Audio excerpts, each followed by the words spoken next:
Hero को propose करने के लिए इस हद तक चली गई थी मधुबाला। अब देखेंगी मैडम तुसाद में बॉलीवुड की सबसे खूबसूरत हीरोइनों में से एक रही एक्ट्रेस मधुबाला की जल्द ही सभी से मुलाकात होगी। दरअसल जल्द ही उनका मोम का पुतला दिल्ली के मैडम तुसाद म्यूजियम में लगाया जाएगा। इस तरह मधुबाला पहली बीते जमाने की पहली ऐसी हीरोइन होंगी जिनका मोम का पुतला मैडम तुसाद म्यूजियम में लगेगा। चलिए इस मौके पर मधुबाला को याद करते हैं और उनकी जिंदगी से जुड़े कुछ किस्से बताते हैं।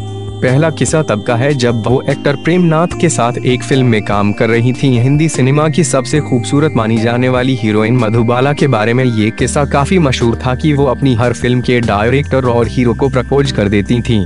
कहा जाता है कि अपनी हर फिल्म के निर्देशक और हीरो को देखते ही मधुबाला को प्यार हो जाता था और उसे प्रपोज करने के लिए वो एक गुलाब का फूल और लव लेटर देती थीं। इसी चक्कर में एक बार मधुबाला ने एक्टर प्रेम नाथ का प्रपोज कर दिया था और फिर जो ड्रामा हुआ उसका आप अंदाजा भी नहीं लगा सकते।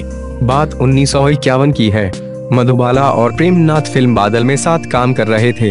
ये प्रेम नाथ वही हैं जो अक्सर फिल्मों में विलेन के किरदार में ही नजर आते। शूटिंग का पहला दिन था। अब ना जाने मधुबाला को क्या सूझी, वो दनदनाते हुए सेट पर आई और आते ही प्रेम नाथ के मेकअप रूम में घुस गई। मधुबाला ने हाथ में एक गुलाब का फूल और एक लव लेटर पकड़ा हुआ था और उसे उन्होंने प्रेम नाथ को थमा दिया। प्रेम नाथ सकप का गए, उन्हें कुछ समझ नहीं आया कि आखिर हो क्या रहा है। खैर प्रेम नाथ ने वो लेटर खोलकर पढ़ा। उसमें लिखा था, अगर आप मुझसे प्यार करते हैं तो प्लीज ये गुलाब का फूल स्वीकार कर लें वरना ये मुझे वापस कर दें।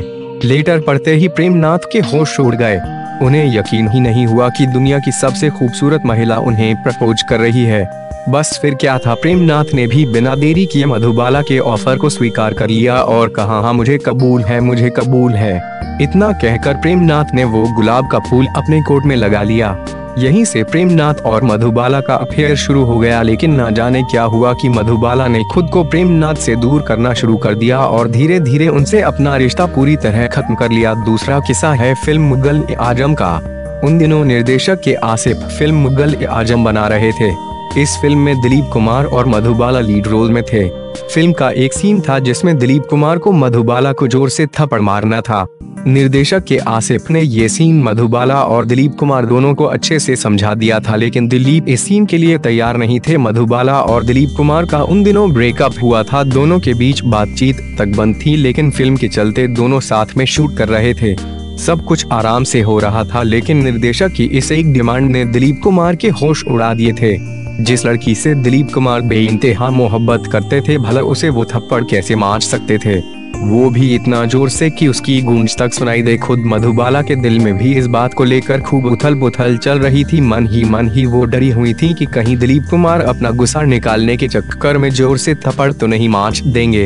इन्हीं सवालों के बीच डरी सहमी वो दिलीप कुमार के सामने जाकर खड़ी होगी। शूट शुरू हुआ और दिलीप कुमार के हाथ पैर फूल गए, लेकिन ये क्या, दिलीप कुमार मधुबाला को थप्पड़ मार ही नहीं पा रहे थे। वो मधुबाला को इतनी धीरे धीरे थप्पड़ मार रहे थे कि निर्देशक के आसिफ हैरान रह गए। कई बार समझाने और कई रीटेक देने के बाद भी जब दिलीप कुमार सही से मधुबाला को थप्पड़ नहीं मार पाए तो के आसिफ को गुस्सा आ गया और उन्होंने जाकर मधुबाला को जोरदार तमाचा जड़ दिया। के आसिफ के इस रूप को देख सभी शॉक्ड रह गए। दिलीप कुमार को कुछ समझ नहीं आया और वहीं मधुबाला का हाल देखने लायक था। थप्पड़ों के बाद उनकी जो हालत हुई उससे सभी का दिल पसीज गया।